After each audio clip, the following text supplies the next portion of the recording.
One of the biggest RPGs coming out this year recently announced that they will not have romance options in their game. Something that made me ask the question, do RPGs need romance? Something changed in RPGs in the early 2000s that would forever alter the trajectory of them. Romance.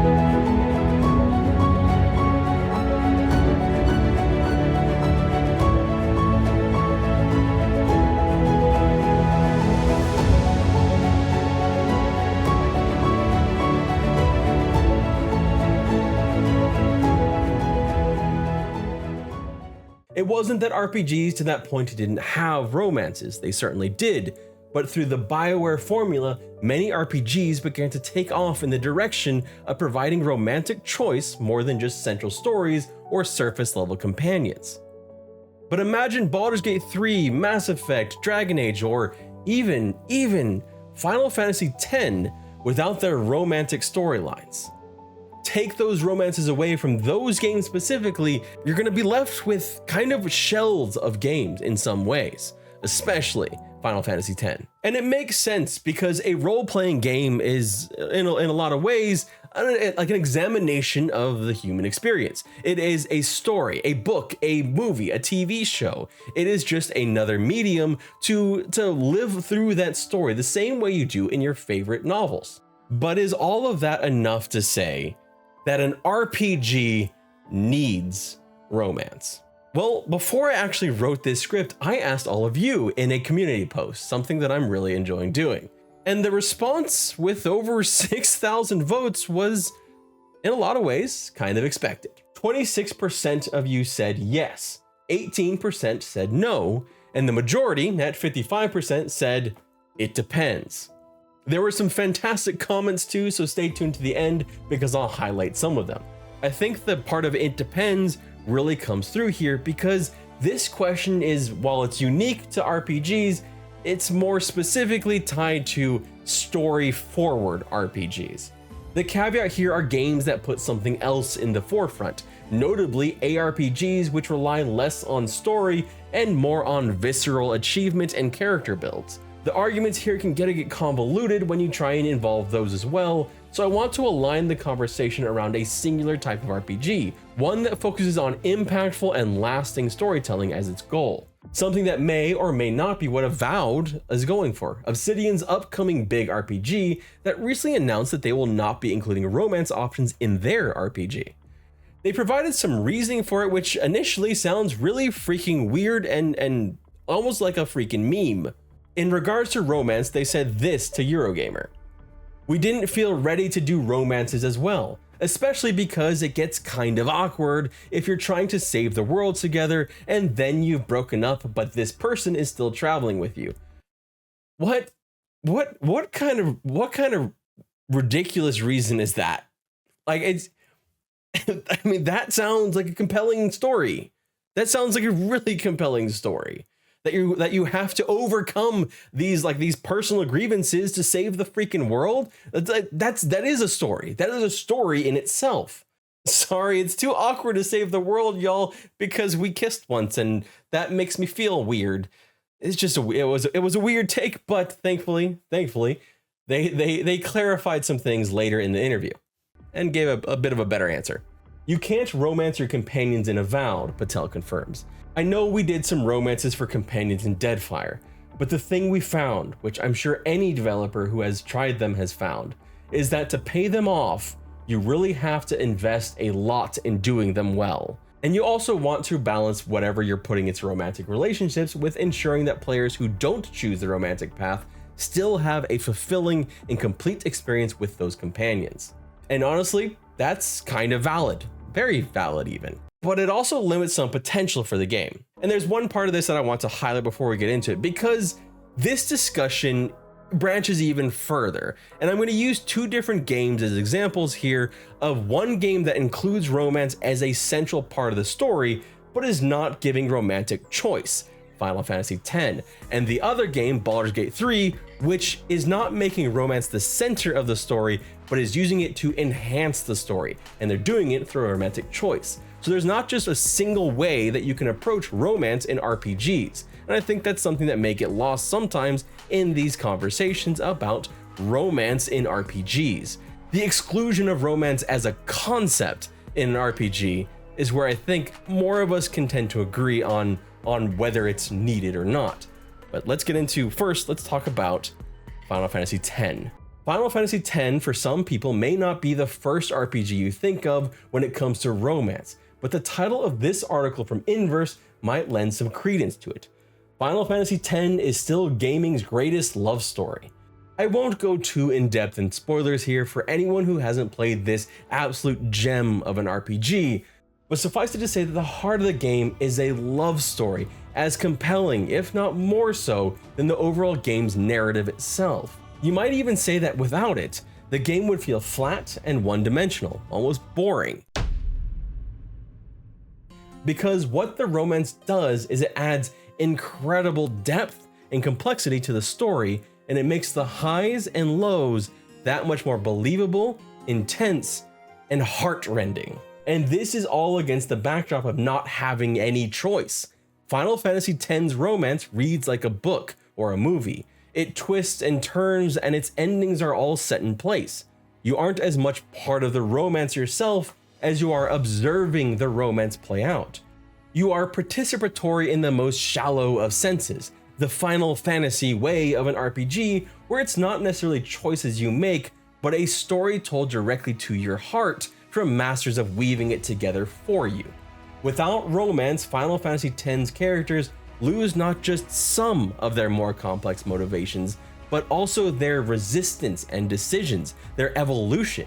The romance in this game is the story as much as anything else. It is absolutely essential. To any who played the game, I think it can be summed up as well just by listening to a little bit of this song.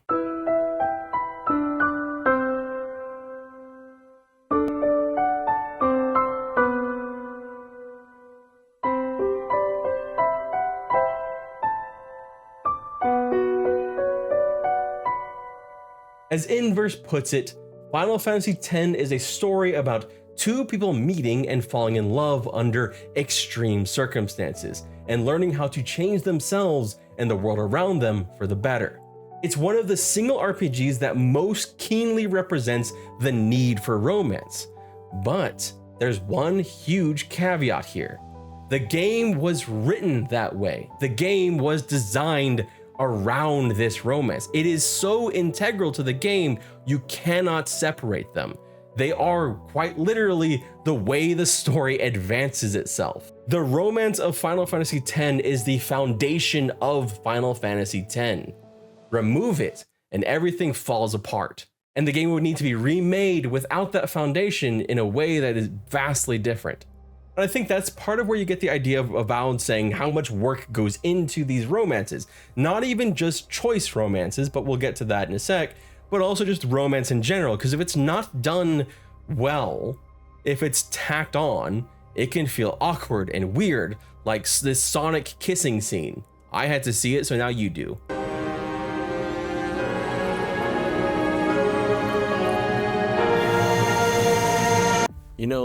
You know, after that, maybe RPGs shouldn't have romances. Maybe that's just something that we don't deserve. Sorry, I kind of had to. That's just the first thing that came to mind. But what about romance when it's not the foundation of the game? Like in Baldur's Gate 3. Avowed had mentioned specifically that choice, the choice of romance. And I think that's where the connection to Baldur's Gate 3 can come in very well.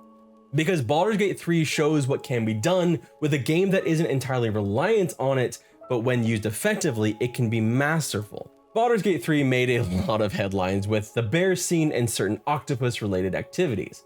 What wasn't so meme-worthy were the emotional pains taken to make each romance in the game feel authentic, realistic, and complete while providing several options. Baldur's Gate 3 used romance as a vehicle for delivering story. It's not required to advance the story, but it adds weight to certain decisions later.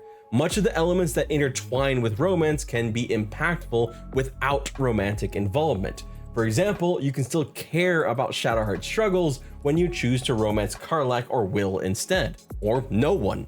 Baldur's Gate 3 is a game that was built with romance not as a requirement, because that's how most of the game was built. Things that are not built as requirements, but act as multipliers, due largely to the incredible writing and actor performances that bring it to life.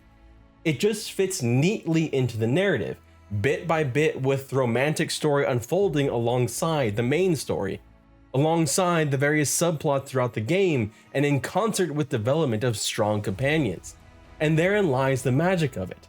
The companions are so well written and acted with so much deep emotion that the lack of romance at the end of one particular path might feel a little bit off. Not bad or terrible, just incomplete. The option being there is what has driven so many fans to fall in love with this game the way they do with some of their favorite books or TV series, because it covers such a wide range of human emotion and experiences.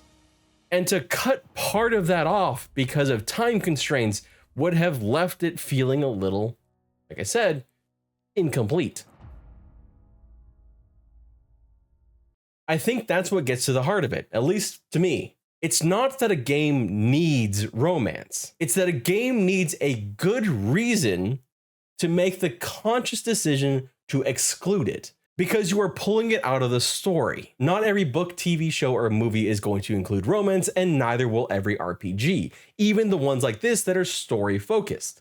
But there needs to be a compelling reason as to why. And I think that's part of why the original reason given for Avowed, that hey, it would be really awkward to save the world with someone you kissed and don't like anymore, a fractured romance, felt so weird. It set me back because that's compelling. It's a story in itself. It makes the RPG feel more, in a lot of ways, human.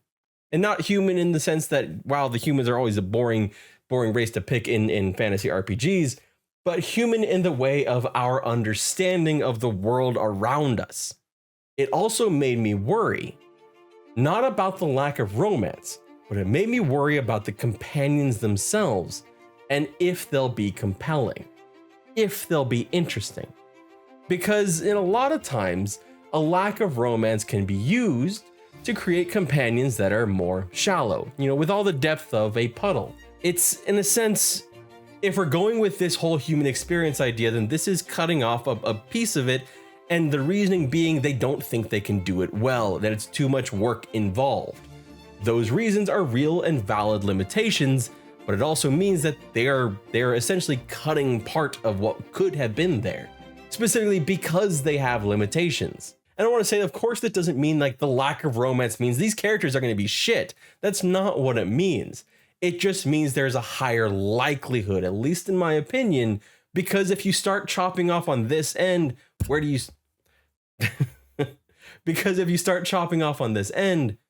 stop chopping? Where do you know where to stop? What becomes romance in this sense? Where does it move from a deep emotional feeling connection with a companion character and the main character that you've created and romance? Is it when they kiss? What is it that defines that end point? That's where I get a little worried about how far these characters are going to be, or are they really just going to be, window dressing to help you in combat, which can be fine. But it does make me a little bit less excited about this game because shit, I'm here to read the story. I'm here to experience the movie, the narrative, every part of it, the social engagement parts of it. And that entails having good characters, not just romantic characters, but good non-romantic characters as well. Characters that are engaging, that have good characterization. So to answer the central question of this is, basically, yes, character development is important. It is very important. And while I don't think romance specifically is needed, I do feel like every game that has done it, and at least done it decently, has enhanced their game overall because they don't seem to have the same kind of cutoffs with their characterizations, and they allow for the full human experience, the same way you'd read a book. But now that you've heard me prattle on and give my opinion, I want to hear from you. So please leave in the comment section down below, do you think that romance is needed in an RPG? Yes, no, or it depends. And many of you have already responded to that prompt, and I'll share with you now some of the best comments that we got. And we got over 100 of them, and they were really good. So unfortunately, I won't be able to include all of them here just for, time, because this is already a long video. I'm gonna mess this name up, but I'm gonna do my best. Jay Majot echoed the sentiments about humanity, and I couldn't help but think of Final Fantasy X while reading this.